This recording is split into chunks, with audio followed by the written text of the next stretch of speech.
Hey, everybody, welcome to Let's Be Blunt, a podcast about living and loving everything Blount County, Tennessee. We're your hosts, Brett Hepner and Eric Rice, the property dads at LeConte Realty, and we're excited to talk more about this great place we call home.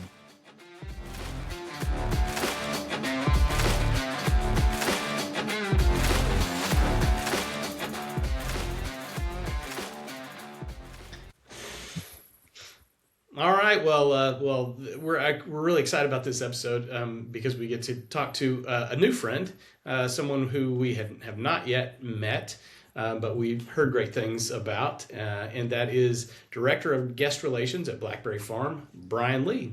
Welcome to the show. Thanks for joining Let's Be Blunt. Hi. Thank you for having me. It's an honor to be here today. Oh, good. Well, the honor is ours, and Yes.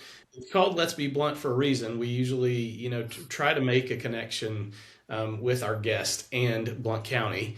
But I thought we would, instead of just asking what's your connection with Blount County at this point, maybe start with, begin with the end in mind, I guess, I've heard people say before. And so what I want to know is, what is it about Blount County? Because you've been here a long time. What is it about Blount County that you think makes it so great? I think it's the ability to have such deep roots here.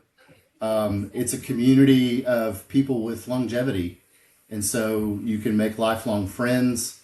And so there's that connection, I think, to the people that are here that truly carry on the volunteer spirit that we all know so well about Tennessee.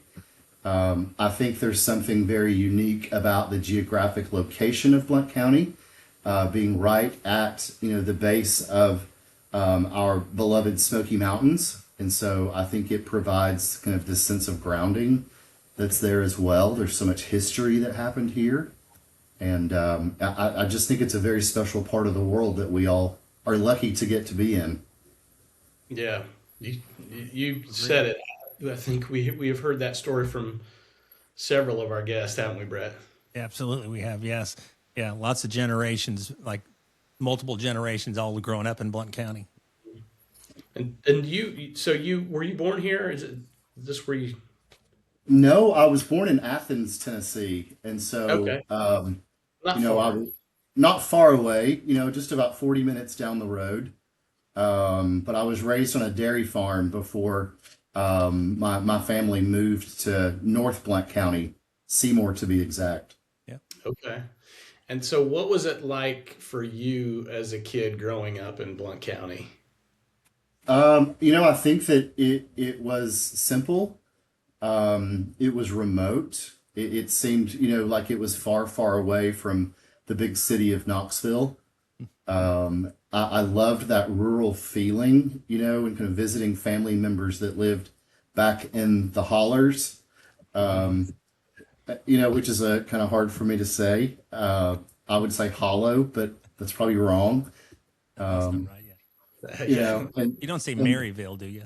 I don't say man. Well, it depends on who I'm talking to. I get that. Sometimes, just to make the distinction that it's actually Mary Blunt that we're talking about, but it's Maryville to me as well. But I don't know. Blount County as a child, it was just this kind of really incredible feeling of freedom. Everybody knew everybody. Everybody took care of everybody. You knew your neighbors. You could be out way past dark. It Yeah, seemed like a very simple life. It was incredible. Hmm. agree. So even though Knoxville was a big city, when it came time to go to college, you thought you could tackle the big city, right? I could. I was, one of the first to attend a university, and I had grown up, as a kind of a volunteer fan, as most of us do, and wore orange with pride. And my high school guidance counselor, told me that I should go into a trade. I should be a firefighter or an astronaut. Oh, And wow. I and mean, I I said, astronaut of those. Astronaut wouldn't be too bad. it'd be pretty cool, but I had other aspirations, and so I was absolutely honored to be accepted into UT at the time. And so your degree was in hospitality, correct? That's correct, Brett. Yeah. So when you went to school, you had this kind of career in mind. Is that right? I did. Interestingly, I had grown up in restaurants. My mom had a meat and three, and so I learned the art of bussing tables and washing dishes and uh, you know being free labor, but you can't tell anybody. Growing up, and so I paid my way through college. By waiting tables, and the program was relatively new at UT at the time, and I knew that I loved hospitality, and so it was just a natural fit that I didn't necessarily go into the College of Business route, which I had considered. That this was a much more focused program, and I'm really glad that I did. Because you went to Heritage High School, right? You're on the I same did. one, I'm Yeah. assuming. So Heritage High School, how did they prepare you for UT? And how did, I guess, your upbringing, working as a kid and working all your life, prepare you, to go to college and get that first job? Um, wow, I haven't even thought about that question. Like, how did Heritage prepare me for going on to college? I had some really incredible teachers. Dorothy Petrie was an amazing English teacher at the time. And I think that like there was certainly inspiration there. I was involved in the drama program at Heritage, which I think I didn't know at the time, but it helped me gain confidence in public speaking. Yeah. And certainly has helped me in my role today, of what I do every day. But it was in DECA, the marketing group, Distributive Education Clubs of America, that I met a mentor named Janice Livingston, who was the teacher at the time there. And it was one of those pivotal moments that she inspired me to want to get my degree, to want to be better, to want to serve a customer, and so marketing and DECA, I think, was what gave me my footing, to be like brave enough to go off to college at UT, Yeah. but certainly, planted some of those seeds that helped me have a little better understanding of what I was going to be doing when I got there. So, All right, one more quick thing before we move on from there. What was your biggest role in the drama department at Heritage High School? Oh, oh great my question. gosh, Brett. Oh, wow. I was a gangster in Chicago. There you go. Very cool. Um, Very cool. I was in the play Sugar, although I don't remember the part that I had. And I was support in Harvey. And so while I wasn't, a main character, I always was, a support on stage. Yeah, see, that's me. I was Vince Fontaine in Grease. And I Wow. was, however, the Pied Piper, which I can't believe I don't get more accolades for that. Okay, Right. where have I been? I have no idea of your I of don't your. necessarily share all that. Come I love on, this Ryan is was, bringing I out will. some honesty. Yeah. that's good stuff. See, it's hard hitting journalism right here on Let's Be Blunt. We're Yes, gonna find some stuff out. that's right, Eric. That's awesome. Well, so you get through your college, not just get through, but you finish with college, and was your first job out of college Blackberry, or did you move around a little bit before you landed there? I did. I was saying before, I worked in restaurants, and when I graduated, I realized that my degree was in hotel and restaurant management. And I thought I really need to get some hotel experience, to do this justice. And so I went to work for a couple of properties downtown Knoxville. And I learned very quickly that it wasn't the right culture for me. It was very corporate driven. It was very SOP driven, very by the book. And I would say this now, I'm not really sure that people truly enjoyed what they were doing. And I thought, gosh, I've made a huge mistake. This is just not for me. And I was working night audit over Christmas one year. That would have been in 1994. And there was an ad in the Knoxville News Sentinel that caught my attention. It was a little 1 inch by 1 inch ad that said, Country Inn Seeking Smiling Faces. And I called the next morning and, had the job about, a week later and just took this leap of faith. And what was that first job? It was working at the front desk, which was, I was one of the very first front desk people. It was actually a broom closet, inside the front door of the main house. But they needed, somebody to answer the telephones and, greet guests that were coming and help with check-ins and check-outs. And, honestly, it was love at first sight. I talk about kind of that first, couple of months as this pivotal change in the trajectory of who I would later become. It was just amazing. That's incredible. So you kind of came home to the Country Inn.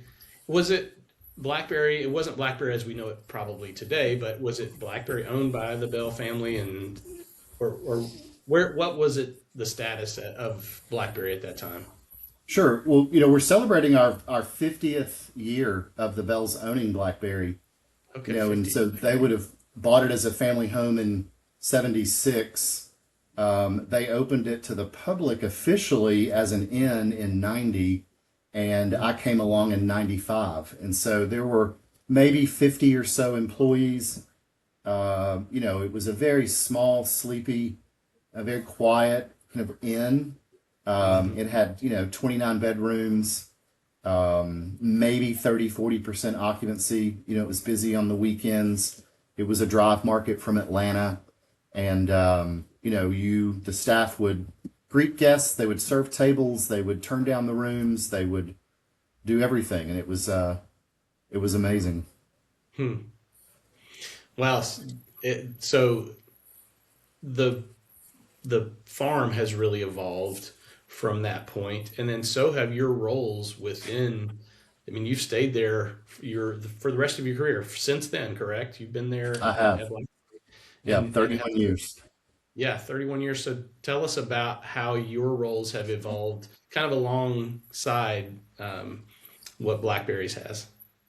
There's an interesting philosophy here that the Bells love to invest in the people that they surround themselves by. And for long-term growth, we learned very quickly to simply just say yes and figure it out. And so, when, the team found out that I had restaurant experience, it was very natural that I would be asked to become a dining room manager. And I said yes. I jumped at the opportunity to do that. The assistant GM left, and he kind of had corporate groups under his umbrella. I had worked in corporate groups before, and when they asked me if I wanted to, own that piece of our business, I kind of jumped at the opportunity to do that. And so it always was this kind of natural evolution. It wasn't that any of us were necessarily experts at what we were doing. It's that we knew Blackberry so well and would be trusted to kind of be handed this, the torch for whatever area that was, and that you would be fully supported to take care of it, grow it, make it better, and then always be training your replacement for it. And so, that was kind of all through the 90s, I would say. And then in early 2000, when Sam and Mary Celeste moved home, from Alabama and joined the family business, Blackberry really began to get its footing, and expansion began. We actually built a front desk, which was really incredible, the oak cottage. And so then there was an opportunity, to build that and to grow kind of this lodging team, a front desk, a retail store. I opened the first spa here in 2000 as well. Okay.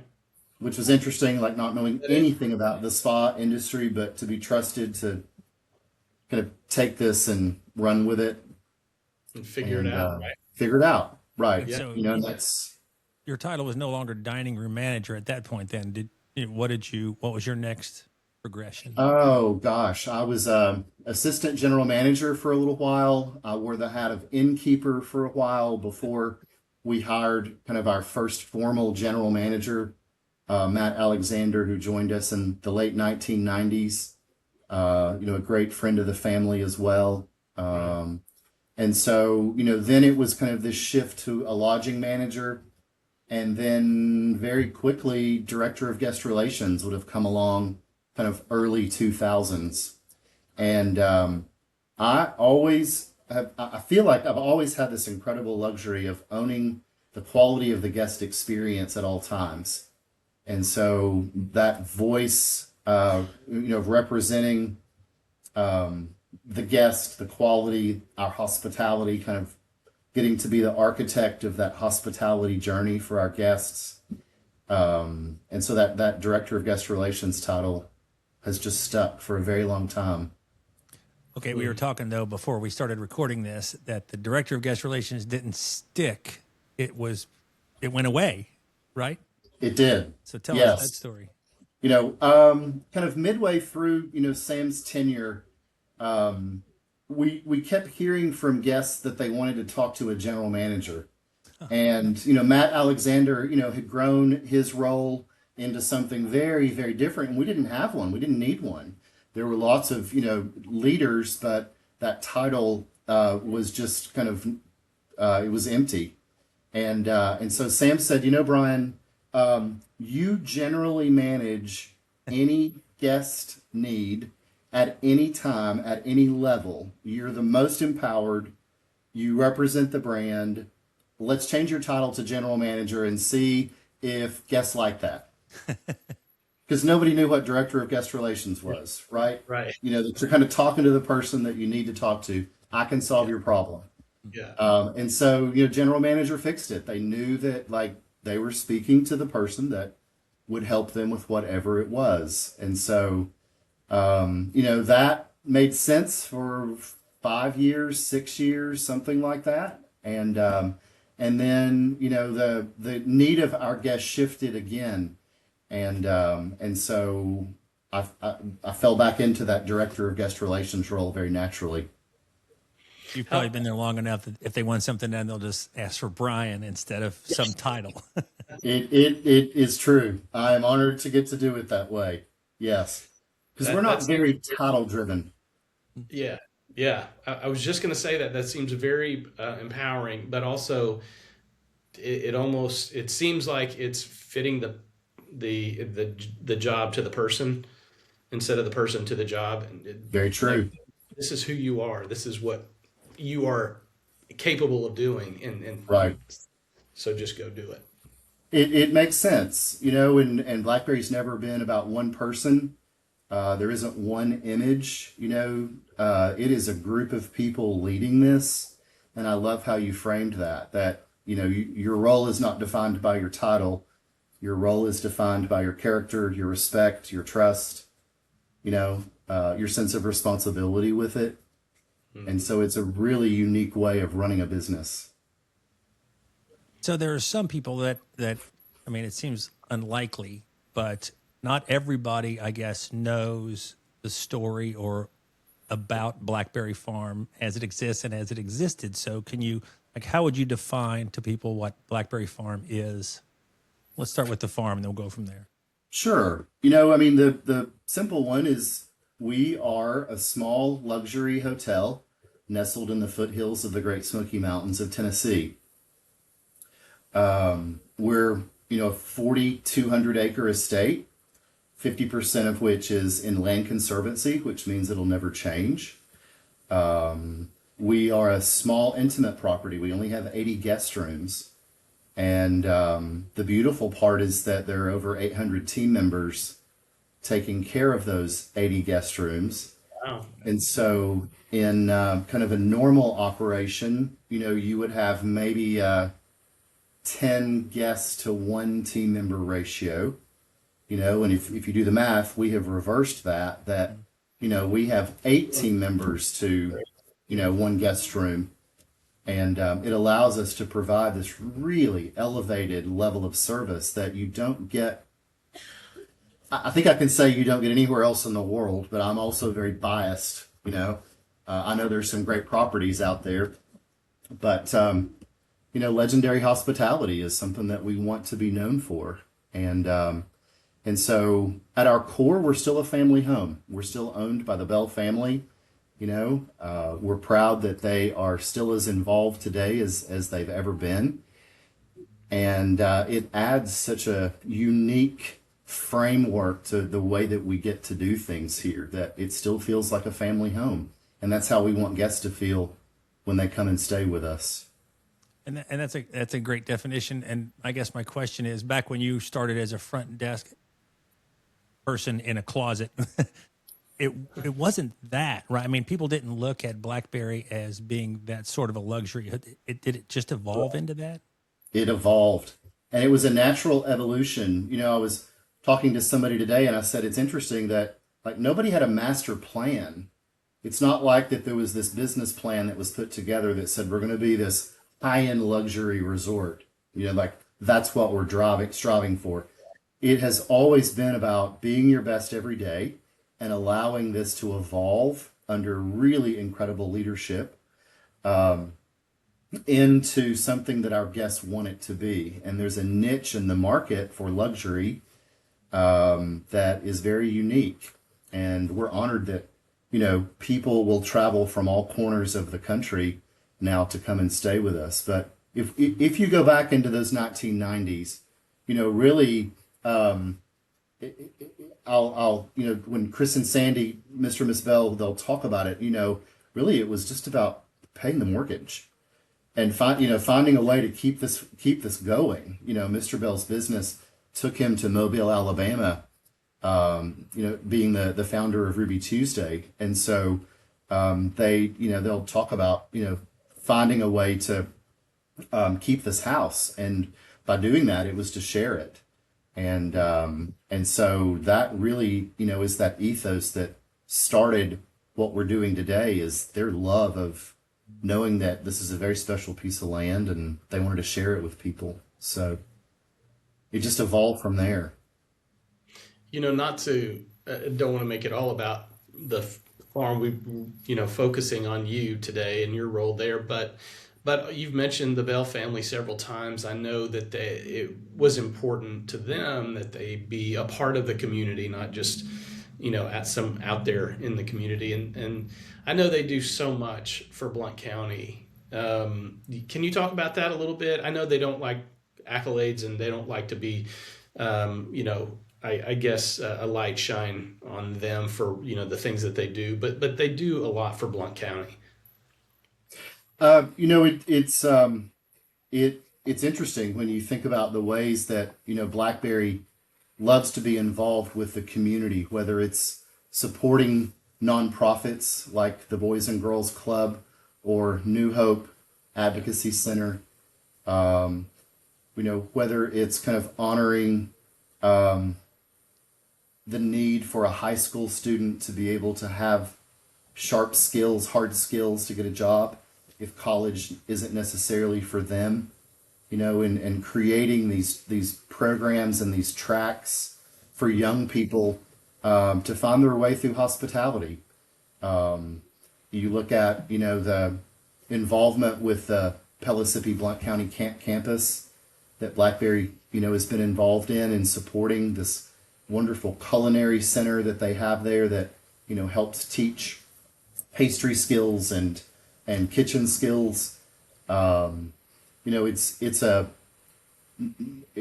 a wonderful place to be involved in the community quietly, and respectfully.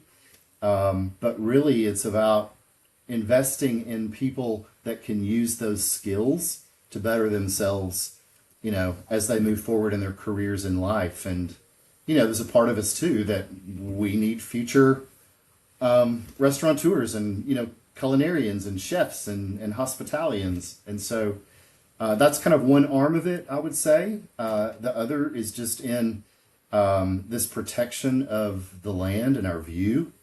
And knowing that that's very important, that the view that we all see in Maryville and we know as the Chilhowie, which is a very special mountain range, that's very well protected, that view corridor will never change, being in land conservancy. And so those are a couple of the ways that I think about when you ask that. Yeah, no, those they're fantastic. I got a chance to go to Blackberry, and actually, Sam spoke at a luncheon and a presentation that he was giving.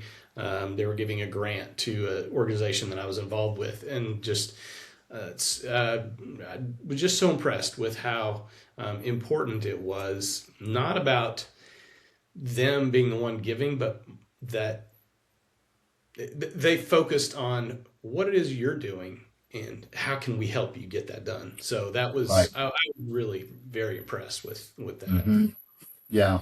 Those partnerships and relationships are super important to us all, and I think that there is such a sense of responsibility that we all, as Blount Countyans, feel as well, to be able to give back and be able to impact, be able to have a voice, in certain places and spaces that could use our help and our guidance to make people's lives better. I mean, what other better goal, what other better way is there to live life than want to help somebody else do better and excel themselves? That's a great point. Go ahead, Brett. Yeah. No, I was just going to say, we oftentimes ask when we have guests that are with an organization, like, what can we do for you? Is there, I guess my question is, does BlackBerry even have a marketing director? Like, it doesn't seem like you do a lot of outward marketing because it kind of, I don't know if it's necessarily word of mouth, but something. It's like so many people know about it without there being, am I right about that? You are correct, Brett. But we have a marketing manager. Sarah Chabot is our VP of marketing and represents all of our kind of BlackBerry brands. But it has always, I call it grassroots, and Sarah would probably have a better word than that, but word of mouth has always been the one that's the most impactful. You can't argue with someone when they say, "Oh my gosh, BlackBerry's my favorite," right? I want you saying that because you're going to go tell a friend, and they're going to tell a friend, and Yeah. you're going to get here, and our team is going to take care of you, and it's going to become your favorite. And so it just spreads that way so that, it creates this feeling, I think, that we allow people to be in this space, whether they're here for 3 days or 4 days or whatever it may be, to feel better about themselves and to live their best lives. And so, when you can achieve that aha moment, people want to come back and feel that way again, right? We live in this crazy world today that's fast paced and demanding and constant go, go, go, go, go. And so when you can slow down and hear your heartbeat, your nervous system relaxes a little bit, you can be kinder to yourself. You can connect with the person you're traveling with or your family a little differently. You're going to tell people about that. And so rather than like buying billboards and buying ads in magazines, and none of that's authentic, right? You can just buy that. Anybody can buy that. But that the power of that trust, that word of mouth, the attraction of an editor, of a magazine or a newspaper, or today an online presence that's writing an editorial about you, a beautiful travel writer. There's so much power today in social media and the way, your brand can be represented, and all the outlets, whatever the platforms are, and that it's about storytelling. And so Sarah and her team do an amazing job of that storytelling art, that you feel like you are in this space with all of our marketing efforts. It's a long answer to your question. No, it's a great answer to the question. The storytelling art is a good way to put it. Yeah, definitely. Do you teach hospitality classes, or tell us about that? Because I saw, I think maybe on your LinkedIn where you're involved at UT still a little bit. I am. I was asked to sit on the hospitality board many, many years ago. And, they always ask, like, what could they do for me? And I said, well, honestly, I would love to be in the classroom. it's kind of twofold. It is a way for me to give back to my alma mater, but it also puts BlackBerry at the forefront of a young audience that is in this industry that might not know that this brand is in their backyard. And so for us to be competitive, in the labor market, it began to make sense for me to spend time, it's one afternoon a semester in a junior senior level class in the hospitality program teaching customer service. And it's become a really great partnership in helping them grow that program, and for us to attract a really talented group of students that can work with us. I can think of no other person I would rather have up in front of the classroom than you. You present very, very well, and you certainly present very well for BlackBerry, and yourself. Thank you. So, we really, Brett, did you have anything else? Because No, I mean, the only thing I was thinking is you almost teach it though in a, like you said, the way your organization runs is a little unique for like Brian, you and I lived a similar life back in the day, because not only the thespian thing, but I was in the hotel business when I first got out of school too. I thought that's what I wanted to do. And I get what you say about some of them are a corporate run. It's just a business. It's just Right. come in, sleep, leave. Right. But It serves its BlackBerry purpose. is definitely not that.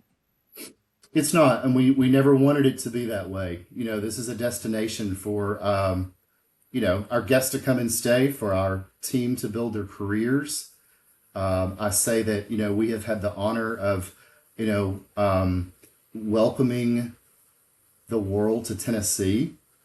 Many times BlackBerry will be their first introduction to our great state, and we don't take that lightly. That there's a lot going on here that's very special, and it's been an honor to be a part of it. But it's also shaped my life in a way that has been incredible as well. To to get to do what we do the way we get to do it.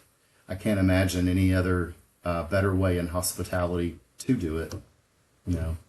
Eric said that like he has been out there, I have been out there, and it's like driving down the white fence and you drive into it. It just gives you this feeling, and you present that feeling when you speak about it too. And I think that's a great thing. Well, thank you all so much. truly. Love to travel, but I sure do love to come home to Blount County. It's a very diverse world that we live in, and I've been very lucky to see, the majority of it. But my heart always brings me back home to Blount County, to the people and the place, and, wouldn't change a thing. Well, great. That's a good way to finish right there, I think. It is. So Brian thank Lee, you, Brian. Thank you so much for joining us. It was just an honor to have you on the show today. Well, a pleasure, and thank you all for your time. And anything you need from me, you have my cell number, and I won't say email. You have my cell number. So anything that y'all need, please let me know. And thanks for what you're doing in the community as well. It's awesome. Thank you.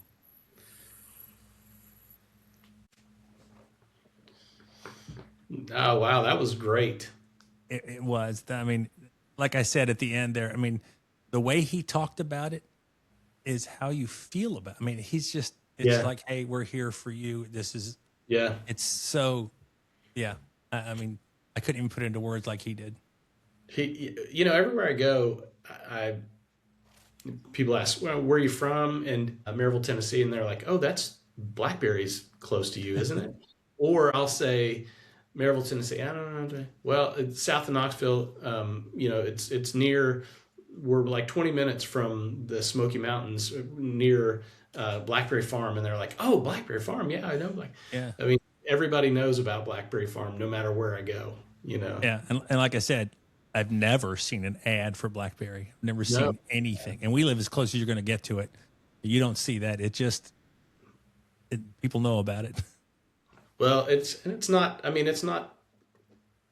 It's a splurge. Let's just, if you're going to go and have dinner or spend the night or spend the weekend. I mean, it's going to cost you. But man, we've had the privilege of going.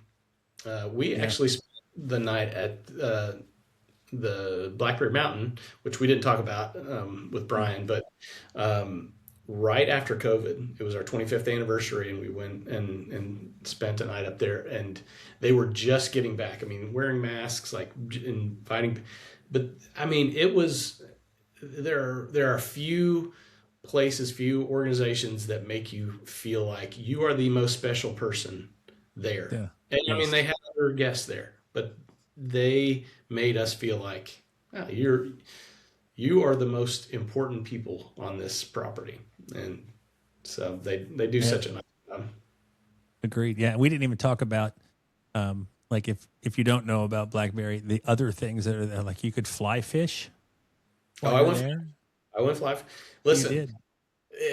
yeah, and I guess I went fly fishing because I was with the guide, and the guide was like, "Why don't you throw it over there?" And I'd throw it over there, and I'd catch a fish. I mean, literally that big, and so I mean, I felt pretty good about myself that day, and it was so much fun. But I haven't ever caught a fish like that since. So. How do they do that? You know, it's like I can just feel it. Like they pay the fish they bite his line so he can get a good experience. Cue the fish, Cute the fish. Yeah, it's a pretty awesome play, and I do think the partnership with the community, and I know that there's, I mean, it is kind of separate, somewhat. Not everybody can go, but the partnership with the community, I know that New Hope. He mentioned New Hope. I'm on the board there, and the help that they give New Hope, and what New Hope is able to do because of Blackberry. And I know there's many organizations that are similar, but not just that. Like he's saying, training people in hospitality, and helping Pellissippi State. I mean, just so many great things that they do for people. He mentioned Sarah Chabot. I know that she's a Blount Countyan. She's been here probably or there for 20 years. I don't know how old she is, but I mean, just employing people and doing those things. I mean, it supports the community tremendously. So Yeah, and I didn't mean to belittle her job because she does a great job, but it's just not your traditional marketing. And yeah, they do a great job of doing what they do. She's probably like, well, if you haven't, then I'm doing my job. Could be. Yeah. But no, that was a great conversation. I'm glad we got to meet him, if only on video. But Yep. And we're working on that, but we'll get better at it. Hey, give us some time, people. Give us some time. We're obviously rookies at this. We'll touch just a little bit real estate wise. Rates are, well, I mean, when people watch this, when they go back and look over the years and look at this one, it'll be a time when there was some turmoil in the world. So that's kind of affected the rates. And they're still, I think Michelle referred to it best last episode as volatile. And I think they're still volatile, which is affecting the real estate market. We are now, it's March the 9th as we're recording this. So February has come to an end. I noticed like sold listings traditionally this time of year are a little lower, but I think I had to look into this because in Blount County last month, there were 113 sold listings, and that's still down from January, which is a little unusual, of 118. So not down a lot, but down some. And so I went back and looked, and how did it compare to last year? When you go back to January and February, there were 122 in January and 152 in February. So February has been a little unusual. It's been a little slow, and who knows? I mean, there was some weather in February. Yeah, There's some volatility in the world and the market. So maybe all that combines. I'll be curious to see what March brings because the weather's taken a turn for the better the last It couple of weeks. So has been. I wish we were recording this outside. The Tennessee Realtors, East Tennessee Realtors, sent us a market snapshot, and this is for all of East Tennessee Realtor area. So what is that? 15 counties? I think it's 15, 19 maybe. It's growing. So sorry, something like that. But yeah, the sales were down 5.1% in February over last year. over last February. Over last February. In all, there were 5,772 sales, which was down 5.1%. And yet, are you going to tell us what the inventory is? Well, that I was just what I was going to say was you just said how many 5,000. 5,772. That tells you how big the area is because, as I just said, Blount County had 113 Yeah. sold. So, yeah, it's but yes, stall for time, and I will get you inventory. Well, the other thing I was going to say about the inventory was up 4.5%. Months of inventory up 5%. So 5.37 months of inventory on the market. That is a huge turnaround from where we were just not too long ago. Of course, year over year, last year that's up 5% over last year. But then in previous years, we were down to, they had a month of inventory, 2 months of inventory. Yeah. Now, nearing a balanced market. So that's pretty wild. The interesting thing, Blount County inventory, just looking at it now, there were 473 active listings in January for Blount County. Now there are 453. So despite a low number of sales, active listings has declined a little bit. I wonder if I'd have to look into that. buyer just temporarily taken off the market because of the weather. I mean, it's been a tough couple of months. For the housing market. Like I said, I'm cautiously optimistic about March. But definitely when the warmer weather gets here, like active listings, 453. Now there were 583 in September. So it'll tell you. I mean, that's kind of where it fluctuates between. So the big difference, but not so much. Comparatively speaking, they're still decent number. What do you have for the median sales price? Median sales price for just the month of February. The thing that I have is just year to date, and so year to date it's only 2 months, but median sales price for February was $385,000. It's compared to $380,000 last year. Okay, interesting. Yeah, so year to like I said, year to date it's only 2 months, and it's still $385,000, and it's actually exactly the same. So the 2 months haven't changed it a lot. 385 and 380. So it's up a tad, which is kind of what I thought it would be. Average days on market. Average days on market, which I was looking at, is 59 compared to 62 last year at this time. Median days on market, which we won't get into the whole explanation of that again, was 43 last year, is 28 this year. So there must have been several that sold quickly. Sold pretty quickly, yeah. Yeah. Well, that makes sense with more homes on the market, I guess. True. The median sales price overall in the area, $365,000. So we're in February. So we're 20,000 more. Our median is 20,000 more in Blount County than the entire area. Yeah. Not surprising. Not surprising, but people are still moving Blount County. Still it's not a hidden gem, but it is a gem. Yes, definitely. And because of stuff like Blackberry Farm. Exactly. And you know what? And because of people like our next guest, which is Michelle McCauley. Hello. This is Michelle McCauley with Movement Mortgage, and as you can see behind me, I'm bringing you this mortgage market update today from the beach. The market has been a little volatile since the start of the Iranian war. I know we talk a lot about rates, but I wasn't sure that you knew exactly what causes the rates to fluctuate. The biggest factor is inflation. When inflation rises, so does the rates. A strong economy can also cause a rise, and a few other factors are the Federal Reserve actions, but also housing demand. It's still a great time to buy. Spring brings on more listings. And remember, it's best to get pre-approved up front and know what you can afford. Please call or text me at 865-806-6113, and I would love to help you with your next home purchase. All right. All right. Wait, you know what? Hold on. I got it. No, not that one. Michelle. Not that either. No, come on. Well done, Michelle. Well done. Oh, nice job, Michelle. Again, the studio audience approves. Absolutely.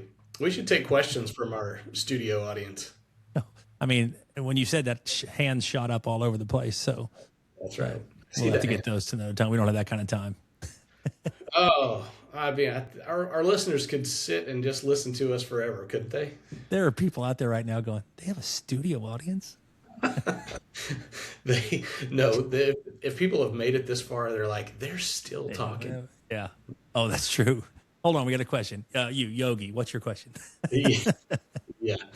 If it's not Rice or Hepner, I probably didn't. And it may not even be either of them, but let's see. Yeah, that's right. Thanks, Mary Kate, for still being there. Mary Kate. She makes it. Let's see. He does. I mean, it's, it's 100 or it's like 150% speed or something like that, whatever it is. Well, girl's got to have her standards. That's right. Well, you know what that means, though? What's that? That's a wrap on another episode. Oh, that's right. Well, join us in 2 weeks for our next one. Who will our next guest be? And what's new in the real estate market? And what topics will we cover? Well, let's find out. Oh, we'll get it.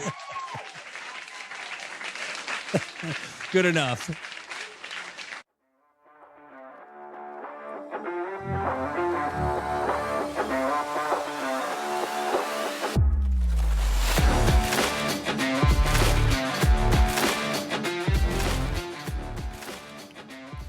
Thanks for listening to the Let's Be Blunt podcast. If you have questions or guest ideas, or if you'd like to sponsor a segment of our podcast, please send us an email at the Let's Be Blunt podcast @gmail.com.